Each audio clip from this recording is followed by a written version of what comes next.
Bora falar de futebol? Palmeiras e Grêmio, confronto de duas equipes que estão devendo, é fato. Cada uma no seu lugar na tabela, cada uma com a sua expectativa, mas as duas estão devendo futebol. E a gente vai falar um pouquinho sobre elas nesse vídeo aqui para você chegar bem informado para o confronto, para o duelo que acontece no Allianz Parque nessa sexta-feira, dia incomum, né? Mas vai acontecer às 9h30 da noite dessa sexta-feira.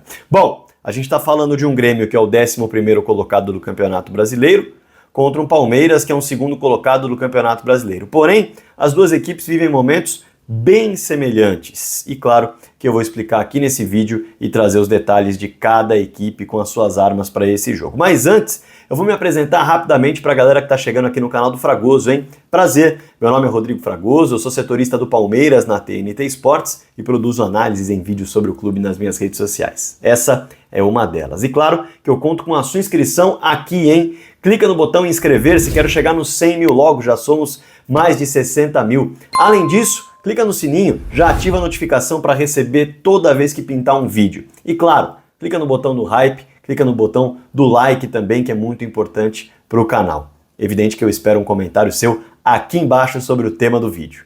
Bora então mergulhar no tema da análise. O 11º lugar do Grêmio, para começar, ele tem muito mais a ver com o que o Grêmio fez no primeiro turno do que com aquilo que ele vem fazendo no segundo turno. Apesar da oscilação, o Grêmio tem a 5ª melhor campanha do campeonato no retorno. Se você pegar só o segundo turno do Campeonato Brasileiro, é a 5ª melhor campanha. Inclusive, uma campanha muito próxima daquela que o Palmeiras vem realizando. Para se ter uma ideia, o Grêmio tem 24 pontos, a melhor campanha é do Internacional com 28. Quer dizer, 4 pontos de diferença, é uma campanha muito boa. O Palmeiras tem 25 pontos, 1 ponto a menos de diferença no segundo turno. Uma equipe que tem 24 pontos, como o Grêmio, no retorno, tem apenas 3 pontos a menos do que o Botafogo, que é o líder do Campeonato Brasileiro. Então, quer dizer, o que a gente observa como uma distância muito grande na tabela, olhando para o todo, ela não é uma distância grande em termos de momento. O Palmeiras tem a 4ª melhor campanha do retorno, o Grêmio a 5ª melhor campanha do retorno. E os dois oscilam muito. Veja só, a equipe do Grêmio, desde que caiu fora da Copa Libertadores da América, teve 11 jogos para disputar e venceu apenas 4. É pouca coisa. Além de 3 empates e outras 4 derrotas. É muito irregular. E é uma equipe que fora de casa oscila demais. Demais. Em 16 jogos dentro do Campeonato Brasileiro, são apenas 3 vitórias, com 8 derrotas na conta. Então tá longe de ser uma potência quando joga longe de casa, tendo em vista a partida acontecendo no Allianz Parque. E aí, a gente tem que mergulhar em relação ao que o Grêmio apresenta em termos de time. Era uma equipe para estar muito melhor colocada no Campeonato Brasileiro. Evidente que nós temos de nos recordar do que aconteceu em Porto Alegre, da quantidade de jogos que o Grêmio teve de jogar fora da sua casa, e olhando justamente para o desempenho como visitante, o Grêmio precisou jogar como mandante longe da Arena do Grêmio também. Então é claro que isso impactou na campanha do Campeonato Brasileiro. É evidente que isso impactou. Mas é uma equipe que podia estar jogando mais. Porque o Internacional com o Roger Machado, por exemplo, que viveu a situação absolutamente semelhante, está jogando muito mais. E aí a gente está falando de bola, não de pontuação. Porque de fato são só 4 pontos de distância. Mas bola por bola, o Grêmio é uma equipe que é bastante vertical e que tem pelos lados do campo o Soteldo, que é uma arma perigosíssima, capacidade de drible, de finalização, de passe, de ruptura, e também o Aravena, que é um jogador cada vez mais solto para driblar também. Não à toa o Grêmio é a 3ª equipe que mais dribla no Campeonato Brasileiro, por conta desses 2 jogadores de lado de campo. Ainda tem pelo lado esquerdo a colaboração do Reinaldo, que é um lateral esquerdo que, por mais que muita gente critique, é um lateral esquerdo que sobe muito bem, que sabe ser perigoso quando está no campo de ataque. O Grêmio encaixou com o Bright White como centroavante. Tem o Arezzo ali como peça de substituição, assim como o Diego Costa, mas são peças que não se firmaram. Prometem, mas não se... Na verdade, o Arezzo promete, o Diego Costa, por questões físicas e tudo mais, Teve uma outra temporada muito abaixo, embora os números sejam bons, né? 22 jogos, 8 gols e 4 assistências, são números ótimos, mas o problema é o número de jogos, né? E o Bright White entrou e encaixou bem. Um centroavante que se movimenta, que busca jogo, sai da área, assim como é um cara que precisa de pouco espaço para finalizar e colocar a bola na rede. E é bom lembrar que essa equipe do Grêmio ela é muito vertical por isso. Ela vai buscar os lados do campo para um drible e resolução rápida da jogada. Tanto que em muitas ocasiões, o Monsalve, por exemplo, que é um jogador de mais cadência no meio campo, e o Cristaldo, que é um jogador de mais cadência no meio campo, podemos dizer que são mais meia atacantes do que propriamente meias, eles acabam ficando de fora, e o Edenilson acaba se utilizando do expediente de ficar atacando o espaço, com o PP e o Vila Sante por trás, revezando, evidentemente, com o PP muitas vezes aparecendo, o Vila Sante em outras ocasiões aparecendo, mas são volantes de fato, não são meias. Mas pela verticalidade, para não cadenciar o jogo, a ideia é essa. E pode se repetir nesse jogo diante do Palmeiras em termos de escalação. Olhando para o Grêmio e para as peças que tem, poderia estar jogando mais. Poderia e deveria estar jogando mais. E melhor. Mas não está. Contra o Fluminense, o último confronto, esteve muito abaixo, mas muito abaixo do que poderia entregar. Conseguiu um ponto na Bacia das Almas com um pênalti que surgiu na base do abafa. Não foi necessariamente uma equipe que criou muito. É uma equipe que tem brilhos muito mais individuais do que coletivos. Isso é fato em relação à equipe do Grêmio. E é bom destacar um Grêmio que, assim como o Palmeiras, tem sofrido muitos gols. O Grêmio está entre os 10 times no campeonato que já ultrapassaram a barreira de 40 gols sofridos no Brasileirão. Isso como um todo, né? No retorno é o 10º, em termos de números defensivos. E é bom lembrar que a última vez que saiu de campo sem sofrer gols foi 6 jogos atrás contra o Botafogo 0-0. Depois disso sofreu gols em todos os jogos.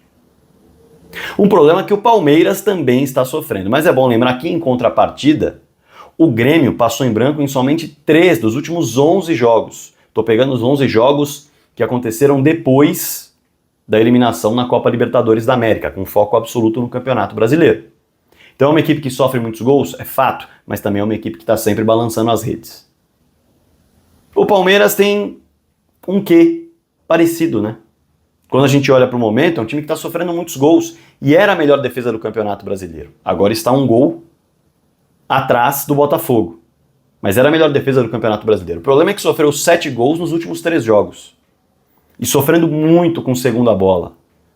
Em muitas ocasiões, o time do Palmeiras está inteiro dentro da área, com espaço enorme na intermediária para finalização, por exemplo. Foi assim com o Hércules num golaço de fora da área no Allianz Parque. Foi assim com o Garro num golaço de fora da área na Neoquímica Arena, no derby. E outros gols poderiam ter saído de segundas bolas. Mas não aconteceram, por defesa do Everton ou por bola para fora. Mas é algo que o Grêmio pode tentar explorar. Assim como o Corinthians também soube explorar. E, como eu disse, é uma equipe que vive um momento de irregularidade. Inclusive os dois times, olhando para os 4 últimos jogos, só venceram um jogo dos 4. Por isso o momento é tão semelhante em termos de confiança. Não custa destacar que o Palmeiras também está tentando se reencontrar com o jogo apoiado que fez o time se desenvolver demais. Palmeiras, nos últimos 3 jogos, ou melhor, nos últimos 5 jogos, marcou 9 gols. 4 de pênalti, 1 de falta direta. A maioria dos seus gols foram de batidas diretas. Não foram construção de bola rolando. Foram 5-4. Então, isso mudou muito em relação à boa sequência que o time tinha. Mudou demais. O Palmeiras precisa se reencontrar. O lado esquerdo do Palmeiras deixou de ser produtivo. O Richard Rios deixou de ser uma peça que ajuda o Estevão pelo lado direito. Isso acabou prejudicando e sobrecarregando o Rafael Veiga, que não conseguiu ser aquele cara, por exemplo, que foi contra o Juventude. O Maurício saiu do time, o Maurício estava muito bem antes de se machucar, potencializando também o lado esquerdo. O Flaco vive um jejum de 5 gols. Então tudo isso contribui para que o momento ofensivo do Palmeiras não seja legal. Resta saber se o Abel vai repetir a escalação do último jogo. O Renato Gaúcho pode repetir a escalação do último jogo, com as peças, inclusive, que eu citei, já de maneira desordenada, mas falando sobre como o time do Grêmio costuma se colocar em campo. Já o Palmeiras, ele vai ter o Murilo de volta à zaga, o que pode ser um retorno importante, embora o Vitor Reis não esteja mal. Como eu disse, o problema é muito mais a segunda bola, quando ela sobra depois de um corte da zaga, nos cruzamentos. E o Abel pode repetir o time, porque, olhando para a entrevista coletiva do Abel, diferentemente da entrevista coletiva do Renato Gaúcho, e é muito bom a gente destacar isso nesse vídeo, o Renato disse que não funcionou o time como ele queria diante do Fluminense. Sendo assim, a perspectiva de mudança pode acontecer. Ele pode olhar e falar, não dá para jogar da mesma forma. Tentou soltar o Soteldo com mais espaço no campo, o Edenilson fazendo aquele meia. Não funcionou, segundo ele. Já o técnico Abel Ferreira disse que só faltou eficácia, só faltou colocar a bola na rede, o que eu discordo. Já fiz vídeos sobre isso, mas eu discordo. Porém, partindo da coerência do técnico Abel Ferreira, para ele o time funcionou. Só faltou colocar a bola na rede. E, portanto, muito provavelmente ele deve repetir a equipe. Se não repetir, exceção feita ao Murilo, que é um retorno na zaga. Se não repetir, ele pode voltar a utilizar a escalação que deu certo e que fez o time render da melhor maneira contra Cuiabá, contra Criciúma, contra o Atlético Paranaense, em que poderia ter feito 15 gols naqueles 3 jogos, porque o time realmente encaixou. Com o Maurício pelo lado esquerdo, junto com Felipe Anderson e Caio Paulista que foi muito mal no derby também. Pela direita, Richard Rios, Estevão e um lateral direito que se revezaram muito por conta de lesões, pode ser o Marcos Rocha, pode ser o Mike, pode ser o Giai. Flaco Lopes à frente. Esses triângulos faziam o time ter muito drible e jogada individual pelo lado direito com viradas de jogo e do lado esquerdo jogadas apoiadas entre Maurício, Felipe Anderson e Caio. E o time funcionou muito bem assim. Ele pode voltar àquela formação também, é uma opção. Assim como ele pode apenas mexer no Felipe Anderson, por exemplo, que fez um derby muito abaixo das expectativas e viu o Dudu entrar melhor do que ele. Viu o Dudu, por mais que a equipe não tenha mudado completamente a sua capacidade dentro do jogo, o Dudu melhorou o lado esquerdo. O Dudu passou a fazer o que o Felipe Anderson não estava fazendo e que o Abel, inclusive, vem pedindo, olhando para o derby. Felipe Anderson deu muitos passes para trás, os poucos passes para frente não foram positivos, não chegaram aos alvos, muitos eram dificílimos de chegar, ou seja, tomadas de decisão erradas, e além de tudo não arriscava um drible e uma finalização. O Dudu passou a fazer isso. O Dudu, quando entra, tenta driblar, tenta entrar na área, tenta provocar o adversário a, quem sabe, na marcação, fazer um pênalti, tenta finalizar também.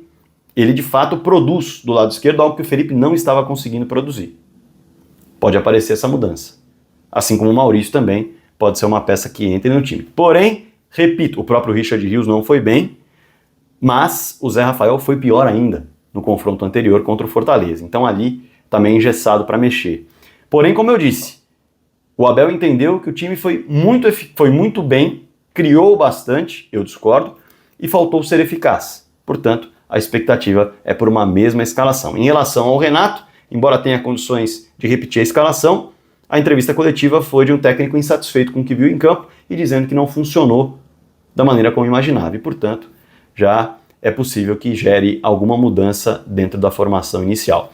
A ver quais serão as decisões dos treinadores, tanto de Abel quanto de Renato, para esse jogo tão importante para o Grêmio. Quem sabe começar a sonhar com uma vaga na Copa Libertadores da América, vencendo o jogo, passando para a parte de cima na tabela de classificação, olhando ali para a perspectiva de G8, e o Palmeiras lutando para se manter na briga pelo título brasileiro, lutando para não deixar o Botafogo escapar ainda mais do que escapou, lembrando que o Botafogo abriu 6 pontos e, olhando para o retrospecto histórico do Campeonato Brasileiro, apenas uma vez, a partir da 32ª rodada de Brasileirão no campeonato de pontos corridos com 20 clubes, uma equipe conseguiu tirar 6 pontos do líder, a partir da 32ª rodada. Estamos falando do Flamengo em 2009, que na época era o 6º colocado, contra o Palmeiras, que era o 1º colocado. O Palmeiras precisará repetir o feito do Flamengo daquela ocasião. Porém, dessa vez, o Palmeiras é o vice-líder e tem um confronto direto pela frente, é bem verdade. a ver qual será o destino do jogo. É claro que você está livre para deixar o seu comentário, sua expectativa para o jogo, algo que faltou no vídeo a ser comentado, você comenta aí para ajudar a galera que vai chegar e ler os comentários também. Debata com todo mundo, fique super à vontade. Não se esqueça de se inscrever no canal, não se esqueça de deixar o like, não se esqueça de deixar o hype, ativar o sininho e espalhar o vídeo para todo mundo. Combinado? Bora falar de futebol.